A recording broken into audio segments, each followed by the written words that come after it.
Assalamualaikum warahmatullahi wabarakatuh. Kali ini saya akan menyampaikan rencana perkuliahan semester mata kuliah psikologi konseling yang dalam kali ini akan saya ampu untuk mata kuliah psikologi konseling mahasiswa BKI UIN Sunan Kalijogo Yogyakarta. Upaya dalam menyampaikan rencana perkuliahan semester ini sebagai upaya dalam membangun kesepakatan bersama sehingga kita bisa menuju kesuksesan belajar psikologi konseling. Ada 4 pokok bahasan yang akan saya sampaikan. Yang pertama tentang identitas mata kuliah, untuk mendudukkan mata kuliah ini berada di mana sehingga capaian pembelajaran akan tercapai dan sinkron dengan tugas serta penilaian yang akan kita lalui bersama. Kemudian capaian pembelajaran sendiri, deskripsi mata kuliah, dan jabaran pertemuan dari mulai pertemuan pertama hingga pertemuan ke-16. Sebelum masuk ke mata kuliah psikologi konseling, perlu diingat kembali bahwa profil lulusan bimbingan konseling Islam itu adalah ada profil utama dan ada profil pendukung. Profil utama adalah menjadi konselor krisis rehabilitasi, pendukungnya adalah menjadi motivator, trainer, penyuluh agama, serta menjadi peneliti. Masing-masing jabarannya, konselor krisis dan rehabilitasi diharapkan nanti mahasiswa BKI itu menguasai keilmuan bimbingan dan konseling Islam untuk mengembangkan potensi dan penanganan masalah individu, keluarga, masyarakat, dan kelembagaan. Motivator itu menjadi atau mampu memberikan motivasi bagi individu, keluarga, masyarakat, dan kelembagaan. Kemudian sebagai trainer, menguasai teori, metode pelatihan, serta kompeten dalam pengembangan potensi diri, keluarga, masyarakat, dan kelembagaan. Penyuluh agama itu mampu menganalisis konsep utama, perspektif teoritis, temuan empiris, menguasai metodologi dakwah, mampu menganalisis dan memecahkan, melakukan syiar bilisam bil hal dan bil amal. Kemudian menjadi peneliti tentunya akan bisa melakukan penelitian, merancang satu penelitian hingga melakukan analisis dan interpretasinya terkait dengan penelitian bimbingan konseling Islam. Teman-teman semuanya yang saya hormati, maka dalam mata kuliah psikologi konseling ini, sebagaimana profil lulusan BKI, maka mata kuliah ini adalah menjadi mata kuliah pokok yang menopang profil lulusan, baik tadi menjadi konselor, menjadi motivator, menjadi trainer, dan menjadi peneliti. Dan bermuatan, karena ini menjadi mata kuliah dasar, memiliki muatan 2 SKS, dan menjadi rumpun prodi mata kuliah bimbingan konseling Islam. Secara umum, materi deskripsi mata kuliah ini kita akan mencoba belajar tentang prinsip-prinsip psikologi konseling dari berbagai teori dan tekniknya, serta bagaimana mungkin langkah-langkah dari pelaksanaan konseling. Dan mata kuliah ini meskipun secara daring itu nanti akan disampaikan tetap menggunakan active lecturing, menempatkan in class dan out class. In classnya mungkin nanti melalui Zoom meeting, melalui WA group, dan melalui email. Dan nanti out classnya teman-teman semua akan praktek ke lapangan di muatan-muatan materi yang praktek. Misalnya nanti ada di listening skill, teman-teman akan praktek, dan di konseling kelompok teman-teman akan praktek. Baik, saya juga akan menyampaikan tentang capaian pembelajaran dari domain sikap. Kita kaji dulu. Ini adalah capaian pembelajaran untuk program studi di dalam domain sikap ini. Dari mata kuliah psikologi konseling itu ada sikap 1, yaitu bertakwa kepada Allah dan mampu menunjukkan sikap serta perilaku religius yang berakhlakul karimah. Kemudian sikap 2, menjunjung tinggi nilai kemanusiaan dalam menjalankan tugas berdasarkan agama, moral, dan etika. Dan S5 adalah menghargai keanekaragaman budaya, pandangan agama, dan kepercayaan, serta pendapat atau temuan rasional orang lain. Kemudian S5, bekerja sama dan memiliki kepekaan sosial, kepedulian terhadap masyarakat dan lingkungan, menunjukkan sikap bertanggung jawab atas pekerjaan di bidang bimbingan konseling Islam secara mandiri, beretos kerja dan cinta menjadi konselor. Serta sikap menjunjung tinggi etika profesi konselor dalam pelayanan, bimbingan, dan konseling Islam. Pada domain pengetahuan ada 4 pengetahuan yang ingin dicapai adalah menguasai berbagai teori, filosofis, dan pendekatan dasar ilmu psikologi yang menyokong bimbingan dan konseling Islam sebagai pondasi keilmuan yang integratif, interkonektif. Ini teman-teman sebagai ciri khas dari UIN Sunan Kalijaga. Kemudian menguasai konsep teoritis dan filosofis, serta metode dan pendekatan BKI yang integratif interkonektif, menguasai komunikasi konseling untuk memberikan layanan bimbingan dan konseling Islam, serta menguasai teori kepemimpinan dan pengembangan diri sebagai modalitas dalam aplikasi bimbingan dan konseling Islam.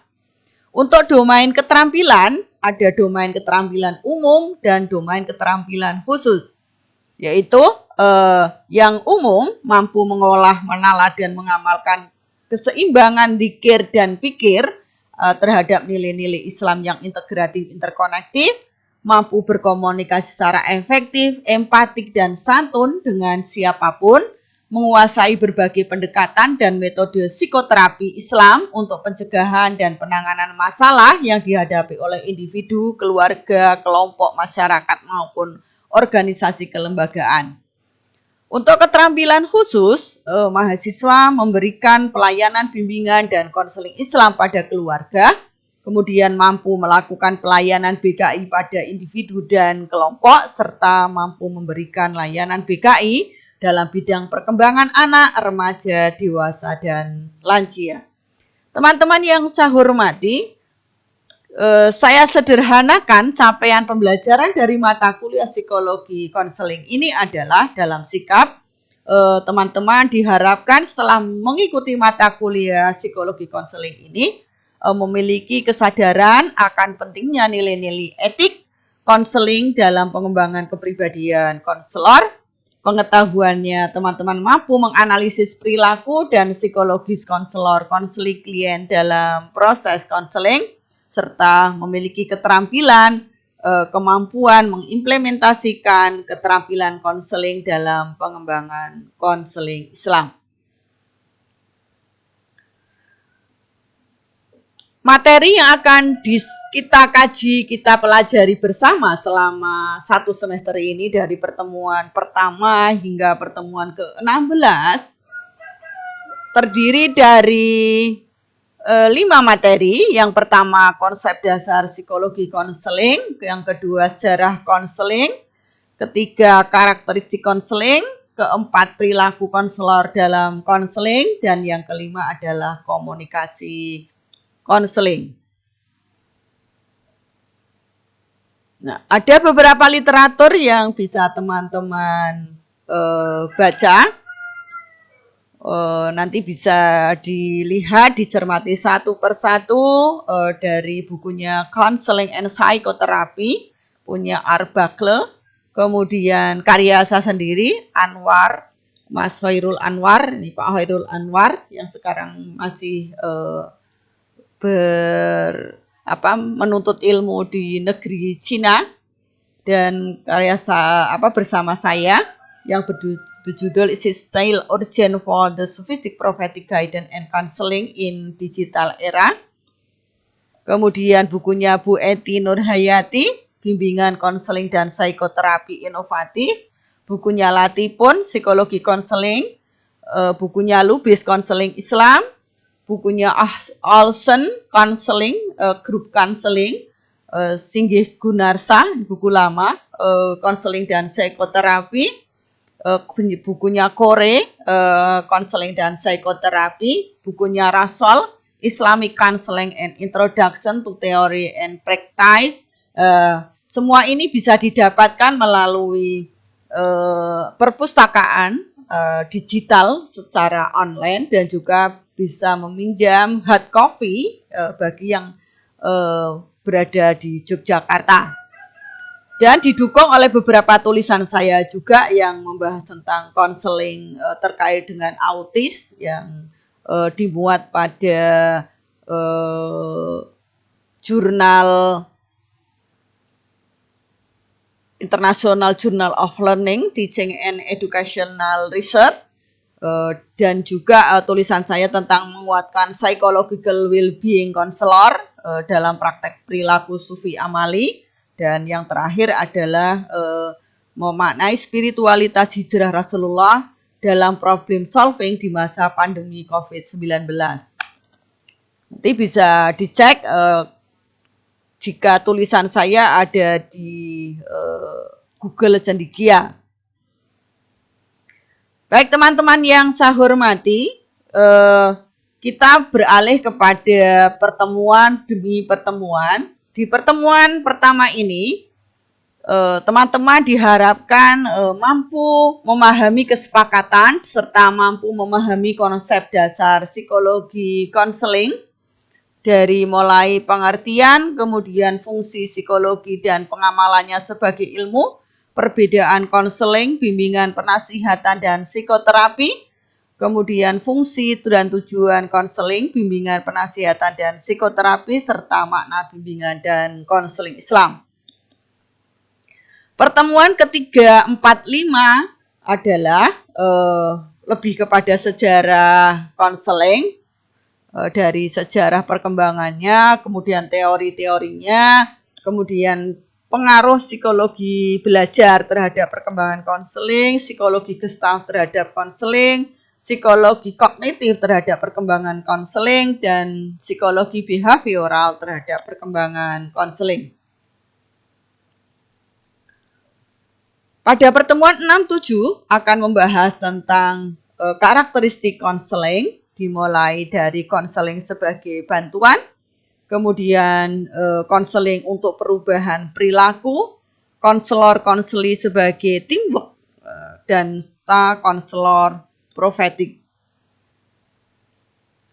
Dan pada pertemuan ke-8 kita akan melakukan UTS. Pertemuan ke-9 dan 10 itu adalah pada perilaku praktek konselor dalam konseling, dimulai dari wawancara.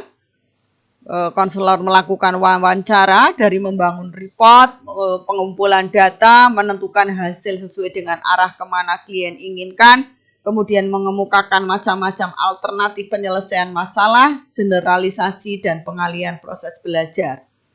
Kemudian dilanjut dengan konselor sebagai pendengar aktif atau pendengar efektif, kemudian konselor memahami klien, konselor sebagai pribadi, dan konselor efektif berbasis profetik, serta konselor berempati. Teman-teman yang saya hormati, pada pertemuan 11, 12, 13, 14, dan 15, kita akan membahas tentang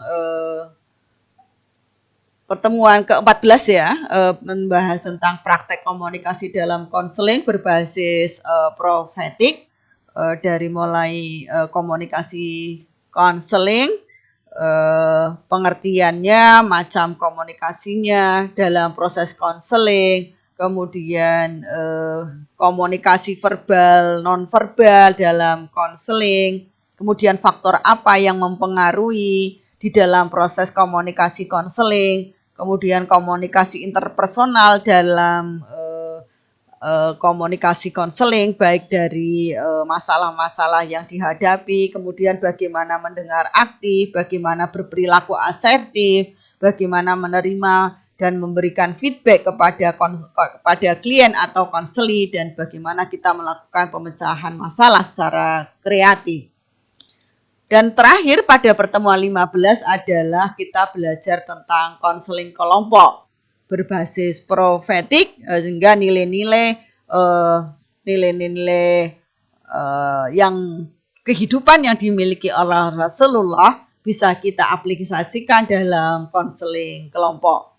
Dari mulai bahas apa sih konseling kelompok, faktornya apa, kemudian klien konselor dalam kelompok itu seperti apa, dan kemudian diakhiri dengan model-model konseling kelompok berbasis profetik. Terakhir pada pertemuan ke-16 gitu kita akan melakukan ujian akhir semester. Demikian yang bisa saya sampaikan di mata kuliah psikologi konseling. Kurang lebihnya mohon maaf. Assalamualaikum warahmatullahi wabarakatuh.